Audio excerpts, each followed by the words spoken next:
Good afternoon, everyone. This is Dr. Wiquar, consultant pain and spine specialist at Alleviate Pain Management Center, Bangalore.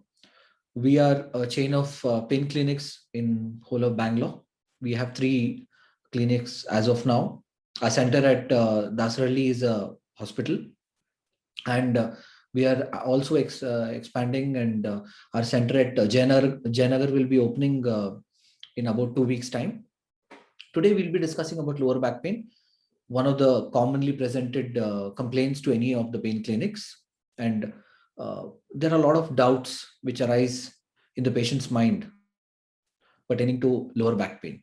So any doubts which you have regarding lower back pain, you can ask me and I'll try to clear and explain it in best possible way. Yeah.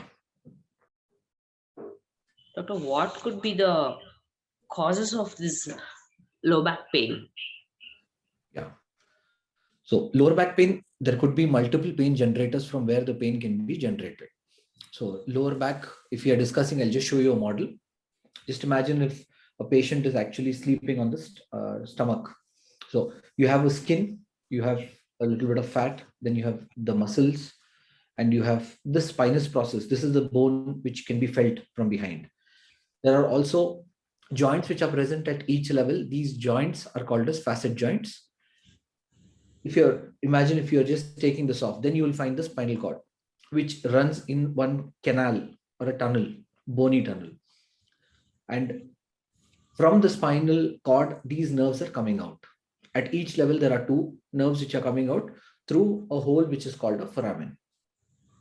There are bones in the front. These are called vertebrae. And between 2 bones, the back consists of multiple bones. And it is not one single bone. That's the reason why we are able to bend forward, we are able to bend backward and sideways and rotate as well. So between 2 bones, you have got a disc. So this disc can be a pain generator. These bones which are there in old age, if a patient has severe pain, they can get fractured as well, vertebral fracture which are there. The disc can herniate. It can come behind and start pressing upon your spinal cord or these nerves which are coming out. These joints can get involved.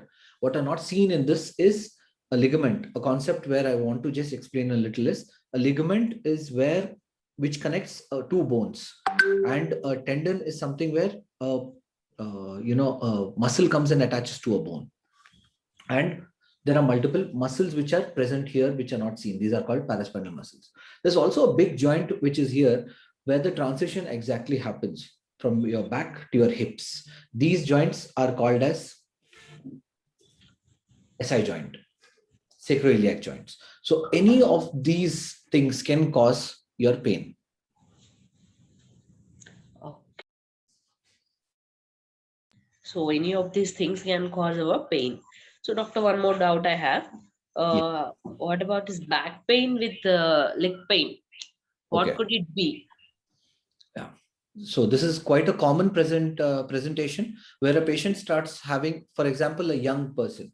So again, in the causes itself, an extension is the back pain can be present in any inflammatory arthritis, degenerative changes, wherein with age, even these joints and the bones can get worn and torn. That could be a presentation. And when there is, for example, a young adult presenting, so usually the inflammatory cause will be more. So in such patients also, what the patient starts developing back pain first. So in that case, the disc, how it is, it's round, right? And this consists of like a jelly-like matter, which is the nucleus in the middle, and it has got your fibrous area, which is outside. When there is a disruption, only the outer 1/3 is very sensitive of the disc. So that the jellies, the nucleus comes out and it starts protruding out. When it is not protruded, then the patient will have back pain.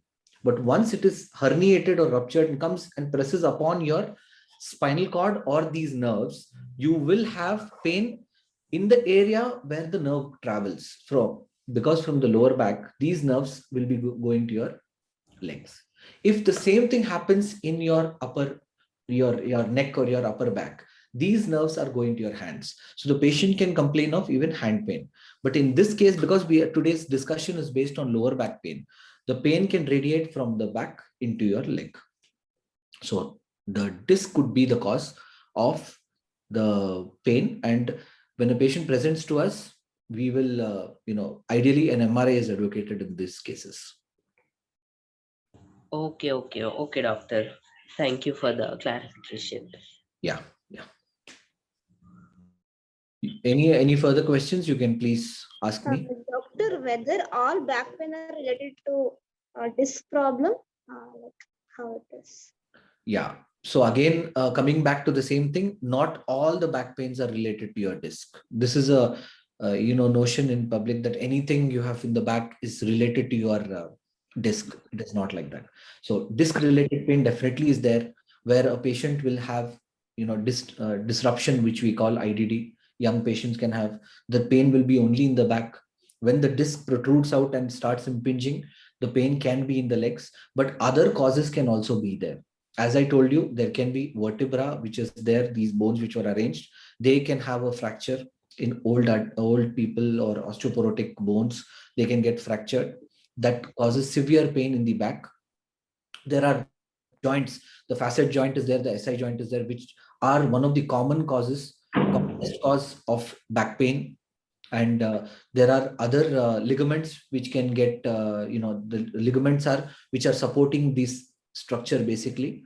There can be muscle causes. The myofascial pain can be there. There are different muscles which are supporting your back, paraspinal muscles. Those can be the cause as well.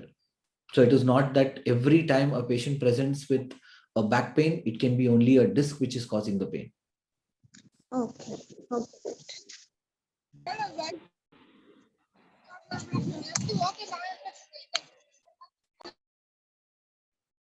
Hello? KHALID. Can, Yes, doctor. So, what about is this back pain surgery is necessary for all back pain related conditions, or how we can treat with the pain management? See, I'm an orthopedic anesthesiologist myself, and it's not that surgery shouldn't be done. Definitely, there are indications for surgery. Few things where a patient walks in and we take a history of the patient, we look at the patient itself, we get to know a few things which we have to rule out, and these are called red flags. Red flags basically means that a patient having a trauma has fallen, for example. Such a patient, you cannot give a pain relief just like that. You have to rule out other things, tumor, trauma, infections, and neurologically, meaning nerve related. If a patient is coming, like I always explain to my patients in a very simple way, if a patient has got pain, that can be from the nerves. If the patient has got numbness, that can be from the nerves. If the patient has got, the sensation is deferred. If the patient's sensation in comparison to both the sides or both the legs is changed, this also can be from the nerves. So if pain is the main concern, we do take care. But if the other thing wherein suddenly a patient develops neurological problem, wherein sort of paralysis, pain is not much, but the patient might actually not be able to move his leg. So these are all things. Or if a patient is having problem while urinating and holding back his urine, and while passing stools and all this, these are all red flags where we will have to definitely rule out before we actually proceed for further. But that doesn't mean that every patient who is presenting to our clinic, or a lower back pain complaints, has to get his surgery done. It has to. The first point always is the diagnosis. You go in for a surgery, that's all good, but in hand we need to be very sure of our diagnosis. And post surgery also, that is very, very important. It should not be that you have got it operated and at the end of it you have actually not got any pain relief, because the pain can be arising from not only from the disc. The pain can be, actually the pain generators, as we call, can be generated with any of these things which I told you. So if a patient is having a joint pain, maybe an SI joint pain, for example, which is a big joint, and the patient usually complains of pain, these complaints of pain can be with inflammatory problems, wherein a patient says that in the morning when I get up, I get this pain. While turning in bed, I get pain. Sitting suddenly and then standing, I get pain.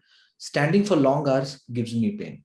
So these all things have to also be ruled out before we actually go in for any surgery. But yes, red flags if the patient is having, as I told you, in those cases, definitely surgery is indicated. Thank you, doctor. Yeah.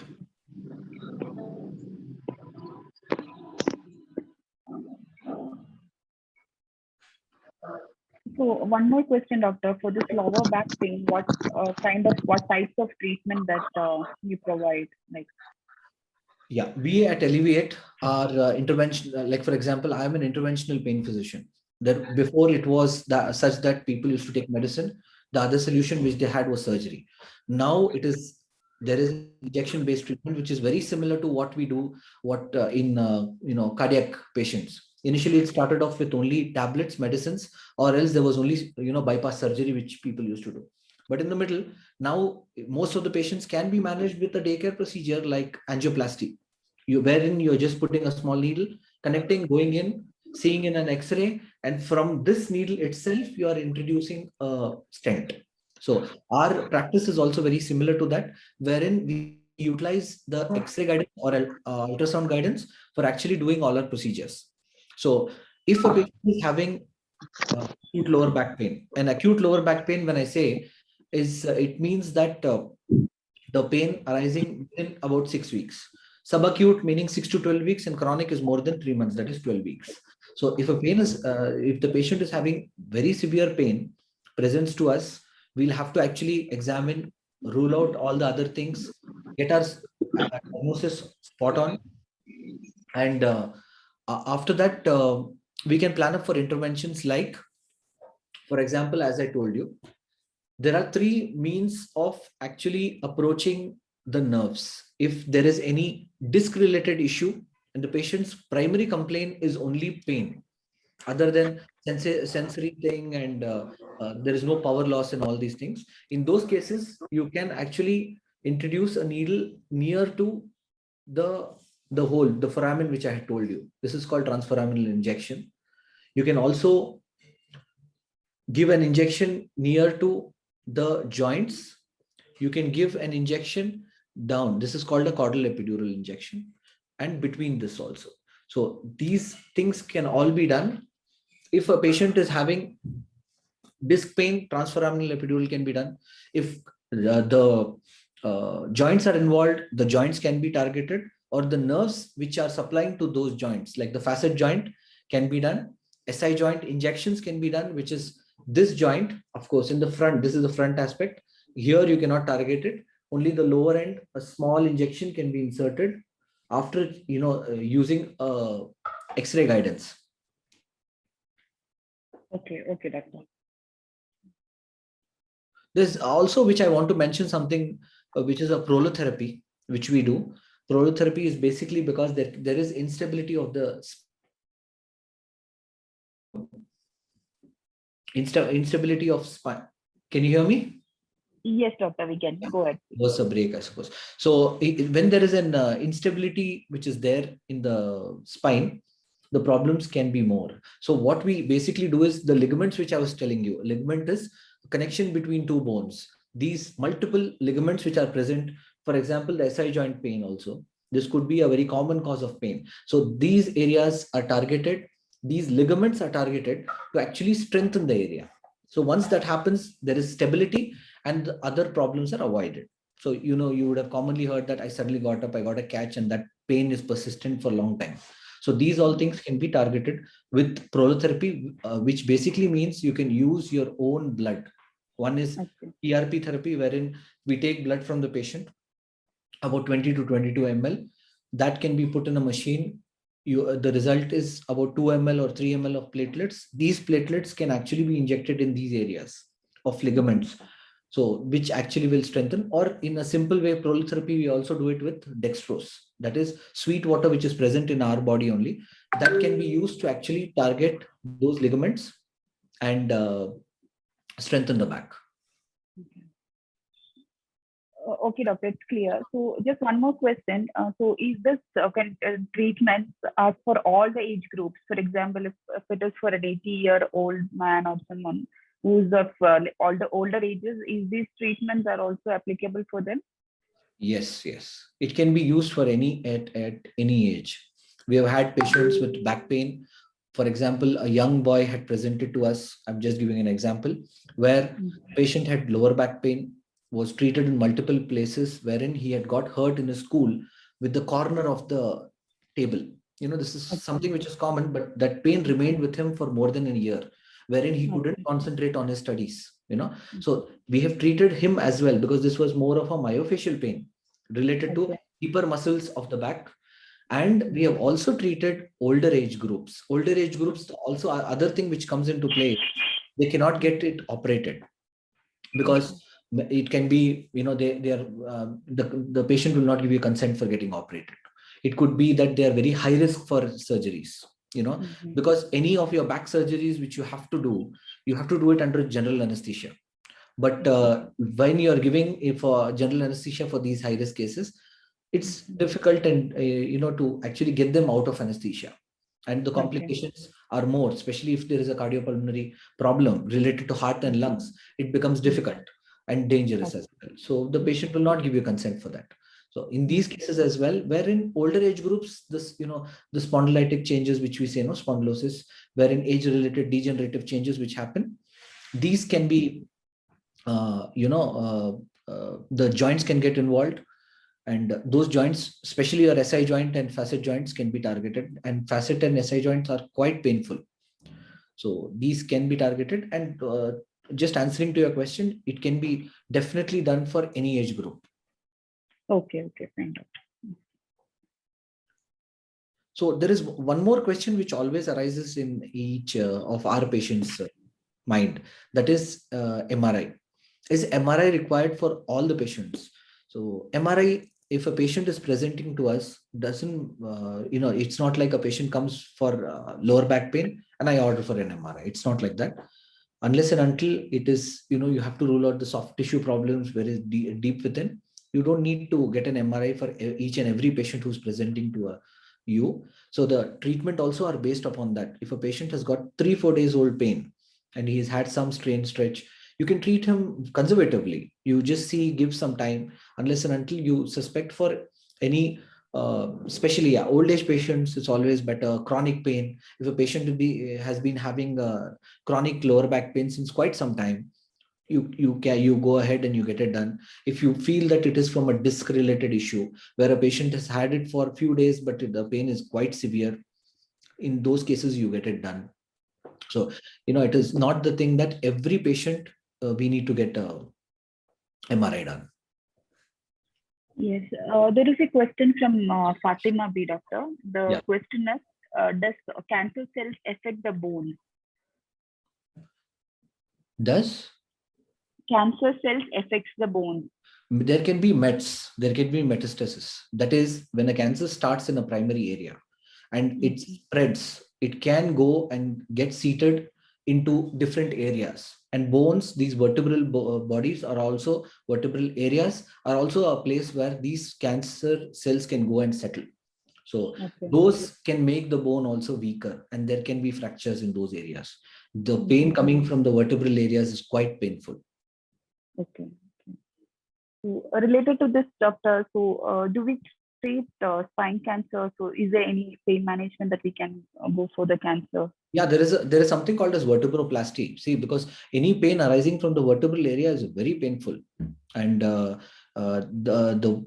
patient will be unable to sit, unable to move around. This is the problem again in an old age patient wherein they have osteoporosis, the bones are weak. So one after the other problems set in. So if a patient is not able to ambulate or move around, so the other problem which start is if they are diabetic, hypertensive, their sugars and all go up and down.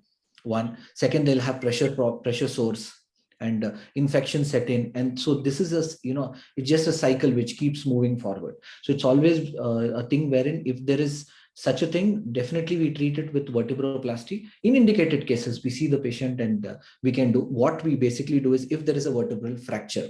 So what is done is a small needle is introduced into that area, and a little bit of about 1 to 2 ml to 4 ml, depending on which level the problem is we introduce the cement into that area. So it gets strengthened and hardened. Okay. Okay. So I hope Fatima B's question is answered. So any other questions? Like we can put up the question. The common question which is also asked by my patient is the support belt. So, back support belt, is it indicated? Is it necessary? Does it help? I just give an example that when a patient gets fracture, for example, of a hand, and it can be conservatively treated, we go to a doctor, he takes a X-ray, there is a cement, a plaster which is applied, and that we hold it for about 6 weeks or 7 weeks. Once we remove this, you see the comparison between both the hands. There, you'll find that the hand which was actually strapped or the plaster was there, it looks thin.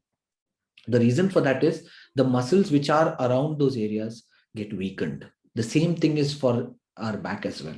It's not that belt shouldn't be put acutely for a few days, it's fine, but chronically using it for months and years, the back starts believing that there is some other support. So the work of our back muscles is not required much. So what it does is the muscles which are surrounding which are all around, can you hear me? Yes, Dr. We can. The muscles all around, these are very, very vital. These become weak. So it is not helping in long run. Short, 1-2 days, some travel here and there, that's fine. But wearing it for years together and months together is not advocated. Yeah. So, doctor, one more question. That is whether the injections are directly given to the bone or how the injections are given. That is a question that is asked by one of you. Yeah. So one thing is that, as I told you in vertebroplasty, because the bone, there is a fracture here. So from behind, in X-ray guidance only, there is no surgery which happens.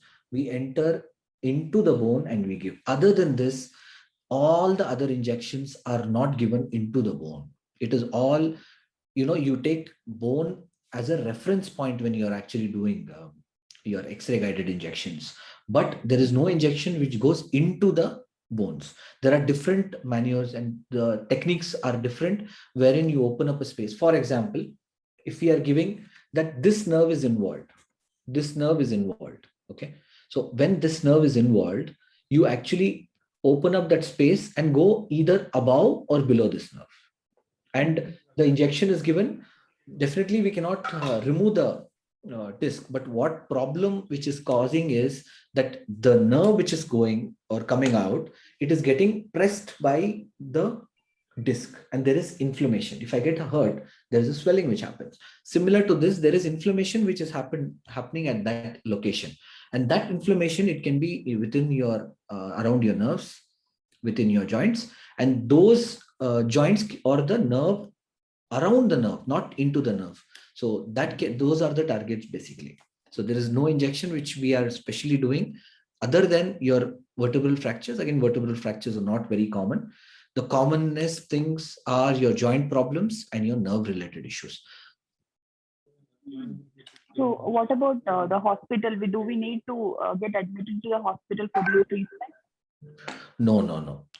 Actually, all the procedures which we are doing commonly are daycare procedures wherein a patient comes, we actually take a detailed history, do our physical examination, which consists of one, if we do require anything higher, we can refer the patient for your neuroimaging like CT or MRI. And then we actually take the patient. The needle-based treatments are all local. So the needle is introduced, that location itself alone is given anesthesia. There's no other, general anesthesia which is actually used. So those local areas are only covered. In the X-ray, thin needle, even sort of thinner needles, then actually your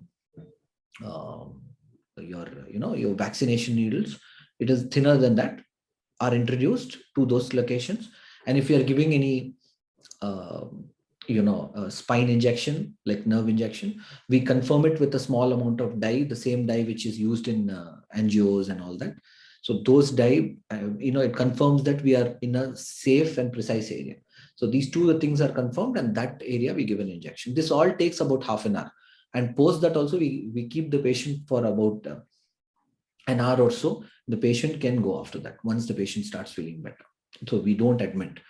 So it is a daycare procedure. Yes, doctor. So one more question, like after this one session of injection, do we need to do it recurrently? So how frequently we have to do the injection, or it is a one time?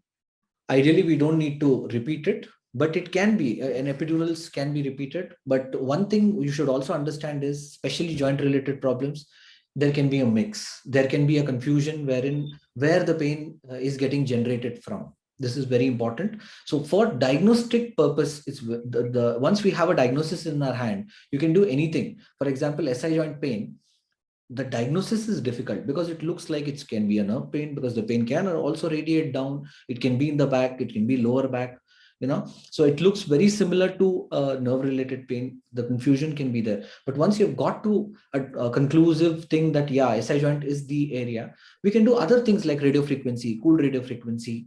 We can do prolotherapy, we can do PRP into the joint, around the joint. The ligaments can be targeted. And if the final thing, if your diagnosis is correct, you can get it operated also on the later date. What I mean to say is, anything, diagnosis is very, very important. There are two things. One is a diagnostic injection, one is a therapeutic injection. So diagnostic injection and diagnosis is the key, to know from where the pain is getting generated. Okay. Okay, doctor. And what would be the recovery time, doctor, once we get the injection, once we get the treatment? So how long it will take? Yes. So one is, once the injections are done, we tell them to take basic precaution. Again, there is no bed rest. We don't advocate bed rest as such. Maybe the patient can take a rest on the same day, then proceed with his normal activities. But we advise them not to strain too much, like bending forward, lifting weights from down. All these things have to be avoided. A few medicines can be continued. Painkillers are not given more than 2 or 3 days. And the recovery, ideally, there are the injection is basically there's a local injection which gives you immediate relief. Then the anti-inflammatory medicine might take some time for actually to act. So about a week or 10 days to completely, for its action to come in. So the recovery, ideally, the patient can proceed for their normal activities within about a week or so. Apart from that, is there any other side effects that is related to this, doctor? So everyone asks about what are the side effects, right? Yeah. So one is because it's a needle-based treatment. We are putting a small needle. There is no stitching which is happening or anything, and it is more precise and safe because you're using your X-rays. So anything as such, maybe a local pain for a day or two, for which we give some pain medicines, and as such, any ice pack application for that area. And then very important and critical thing also is that the patient has to do some strengthening exercises which have to be followed up later on. So strengthening of the back, or the flexion exercises, extension exercises, aquatic exercises. There are so many things which the patient can do and be more active and strengthen his back. So as such, side effects wise, PRP and Prolotho, there is no side effects at all, because we are taking something which is there in your body and injecting in that areas.